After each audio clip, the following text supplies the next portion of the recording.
అయోధ్యలో ప్రభాస్ అన్నదానం చేస్తున్నారు. ఈ అన్నదానానికి మొత్తానికి ప్రభాస్ కి అయ్యే ఖర్చు ఎంతో తెలుసా? మామూలు టైంలోనే ప్రభాస్ అందరికి రకరకాల భోజనాలు పెట్టి చంపేస్తారు. అలాంటిది ఇప్పుడు అయోధ్యలో అన్నదానం అంటే ఎంత ఖర్చు పెడతాడో లెక్కే ఉండదు. ప్రభాస్ మనస్తత్వం గురించి ప్రతి ఒక్కరికి తెలుసు. తన తోటి నటులే కాకుండా అభిమానులతో పాటు ప్రతి ఒక్కరూ ప్రభాస్ అంటే ఇష్టపడతారు. ఎందుకంటే ఆయన బోలా మనిషి. సినిమా షూటింగ్ ఉందంటే తానొక్కరే భోజనం చేయరు. తనతో పాటు తోటి నటులకు కూడా సెట్ లో పనిచేసే బాయ్స్ తో సహా అందరికి తానే స్వయంగా ఇంటి దగ్గర నుండి భోజనం తెప్పిస్తారు. తెలుగింటి విందు భోజనం లేనిదే ప్రభాస్ కు ముద్ద దిగదు.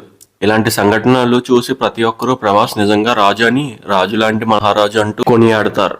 ఈ నెల 22వ తేదీన అయోధ్యలో రామ మందిరం ప్రారంభం కాబోతుంది. ఈ సందర్భంగా బాలరాముడికి ప్రాణప్రతిష్ఠ జరగనుంది. దీనికోసం విదేశాల నుండి కాకుండా దేశ వ్యాప్తంగా అతిథులందరూ అయోధ్యకు తరలి వస్తున్నారు.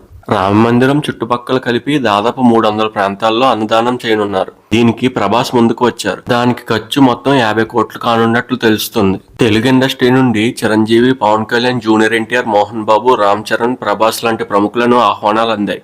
ఈ సందర్భంగా జరిగే అన్నదానం బాధ్యతలు డార్లింగ్ ప్రభాస్ స్వీకరించారు. అతని మంచి మనసుకు, మంచి మనస్తత్వానికి ఇది నిదర్శనం అంటూ పరిశ్రమలో ప్రతి ఒక్కరూ కొనియాడుతున్నారు. ఈ నెల 22న అయోధ్యలో రామ మందిర ప్రారంభోత్సవం అత్యంత వైభవంగా జరగనుంది.